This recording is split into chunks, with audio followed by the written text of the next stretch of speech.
आपके अनुकूल एक भी लक्षण नहीं है। कहां आप सच्चिदानंद प्रेम स्वरूप प्रियालाल, और कहां यहाँ पांच भौतिक में देहाभिमान किए हुए भोगों में रति मानने वाले अपने लोग। अब अपने लोगों को परम पद दो तो महाराज आती उदार भी सुंदर सुरत सूर सुकुमार। जय हो उदारता की आपकी, कि हम अधिकारियों को सबको ही देता है, सबको ही परीक्षा करके अधिकार देता है। महाराज एक आपे का दरबार ऐसा सुना है जहां सहज स्वभाव पर नवल किशोरी जू को मृदुता दयालुता कृपालुता की राशि है। ने कहूं न रिस कहूं भूली हूं न होत सखी, रहत प्रसन्न सदा ही मुखास। ऐसी सुकुमारी प्यारे लाल जू की प्राण प्यारी, धन्य धन्य धन्य तेई जी इनके उपास।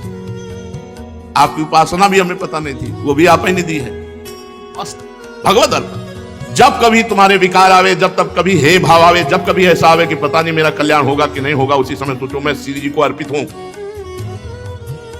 आपको इतना विश्वास है कि 4 रोटी दाल कढ़ी चावल और मिठाई हम अर्पित करते हैं, पर्दा लगाते हैं, इसके बाद आप बड़े श्रद्धा से प्रसाद लेते हैं ना। आपको संशय होता है क्या कि प्रसाद है कि नहीं, अर्पित हुआ कि नहीं हुआ? पूरी की पूरी थाल वापस आती है, केवल दृष्टि भोग लगता है। तो श्रद्धा में ऐसे दौड़ के प्रसाद लेने का मन होता है, माथे पे ऐसे धर के, और एक किनका चला जाता है तो छाती शीतल होती, प्रसाद पाया। और आप अपने को समर्पित किए, विश्वास नहीं तुम्हें? पर्दा लगा के थाल चली गई अंदर तो प्रसाद हो गया, तुम पूरा जीवन अर्पित हो, तुम्हें विश्वास नहीं कि हम प्रसाद स्वरूप हैं, हम प्रसाद स्वरूप हैं, हम भगवत अर्पित हैं। ये भजन नहीं करते, कुछ आचरण तो तुम्हारे ठीक नहीं लगते, तो उस समय हमको नहीं बोलना गुरु जी से हम तो भगवत अर्पित है, प्रसाद स्वरूप। उस समय हम वही कहेंगे गलती पड़ी, लेकिन अंदर से यही होगा महाराज हमारी गलती नहीं, गलती आपकी है। आप इस गलती को बनाए रखे इसलिए है, अगर आप चाहो तो ठीक हो जाए, और आप नहीं चाहोगे तो हम क्यों चाहें? हमारी चाह तो आप हो, हमें गलती और गुण से कोई मतलब नहीं, हमें आपसे मतलब है। और आपको अगर गलती गुण से मतलब तो सुधार लो। आज हम सीधी शरणागति बोल लें, अगर समझ में आवे तो समझ लो, न समझ में आवे तो फिर आगे समझ लेना।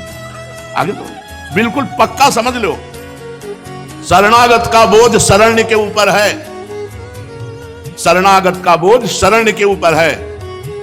ये अपने ऊपर बोझा मत रखो अपने कल्याण का। ये लो महाराज ऐसे हो जाओ बस।